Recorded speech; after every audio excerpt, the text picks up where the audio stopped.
lot of questions remain as we get set to head for the Big Apple, the city of New York. Welcome to New York. What a place to hold a motor race. What a place to finish off this dramatic Season 5 in the ABB FIA Formula E Championship.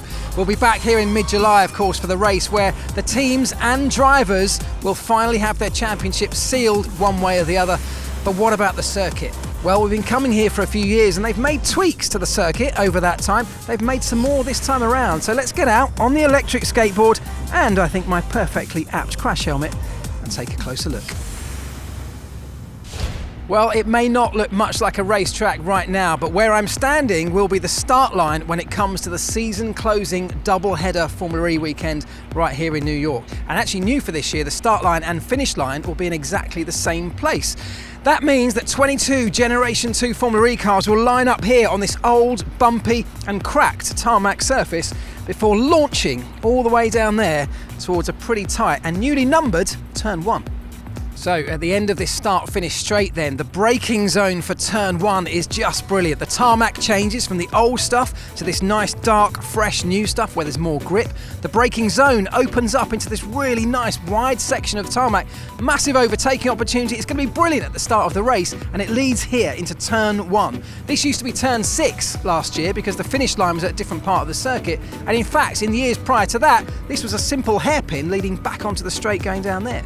Right now, though, this is Turn 1, 2, 3, 4 and 5 in this whole complex behind me where the shipping containers are, and each one of those corners leads nicely into the other. A really critical part of the lap, the exit of Turn 4 and Turn 5 where I'm stood right now is absolutely critical because it leads on to the longest straight on this circuit.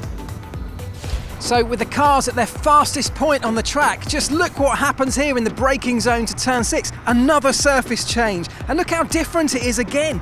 Big lumpy chunks of stones in the aggregate. Really abrasive. It could be quite aggressive in terms of tyre wear should you lock up a tyre coming into this really tight Turn 6, the left-hander. An overtaking opportunity, but it then leads immediately into a really tight right-hander of Turn 7, where if you don't get that right and you don't get on the throttle early, you're a sitting duck heading down that next flat-out section towards Turn 8. Well, as the circuit construction continues all around me, let's take a look at Turn 9. Now, this is an overtaking opportunity, nice wide braking zone. You can lunge one down the inside on the brakes if you're brave enough, but just look at what they've got to contend with. More lumps and bumps, more surface variation, white and yellow painted lines, and let's not forget, it can rain here. Think back to Season 3. But this corner is all about getting the car stopped as wide as you can on the entry and then keeping the minimum speed as high as you can over the crest in the middle. The car goes light just around the apex towards the exit before you head on over the bumps along the flat-out run down towards the tight hairpin of Turn 10.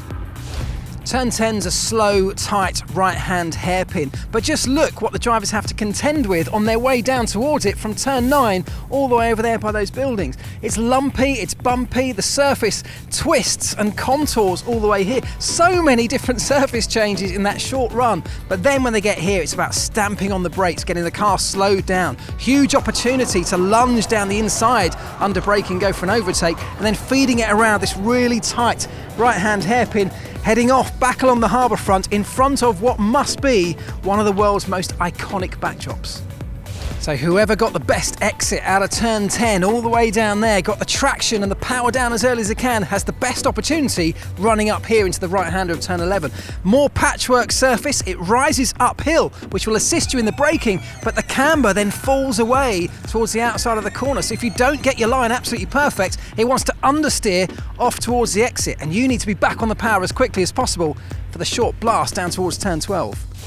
Well, it may not look like much right now, but behind me will form Turns 12 and 13, a really tricky but important chicane. It's a chicane that's been modified over the various years we've been coming here, but actually this time around will be exactly the same as it was back in 2018.